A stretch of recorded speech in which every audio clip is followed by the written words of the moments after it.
nagsabi ng one for the books. Saan nagsimula? Saan nagsimula? Balikan natin ang nakaraan. Ang location. Sige, slam. Location. Location. Newsroom. Today, days before TV Patrol yun, hapon. Mabibilib ako pag maalala mo yung date and time. Oh, the first ever kasi telecast ko for TV Patrol was either October 31 or November 1. Kasi naalala ko yung newscast ko, may kinalaman sa isang namatay. Okay. So, okay, before the newscast, nakilala ko to. Okay. Na-notice ko rin siya dahil siya yung matikas.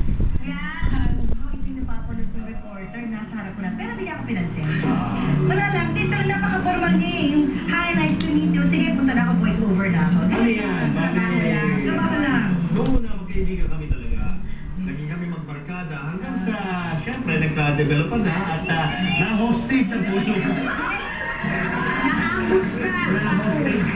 Yus, hindi man lang siya yung trabaho ng artista na teleserye, love story. Hindi. Yus, paano naman naging romantic atmosphere Uy, yun? ikaw ang araw-araw na kasama mo. Madaling Tuwing umaga, madaling araw. Tapos sa gabi, kasama mo pa rin. Dahil siyempre, may mga meeting, di ba? May Oo, coverage. yun na yun. In between coverage, nag-date kami. Almost 7 years kami magkasama sa morning show. Or higit pa yata sa 7 years.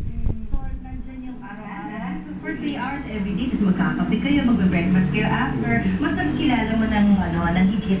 Nagkakilala kayo sa TV, nagkaligawan sa TV, naging kayo officially sa TV, tapos nag-propose na pa ako sa TV din.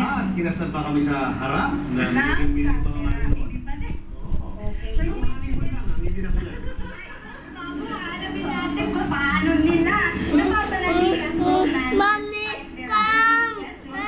Siyempre bilang mga magulang, tutugan sa Mommy, mommy, baby, come! It's okay. Puso ay sawi. Eat your tinapay na.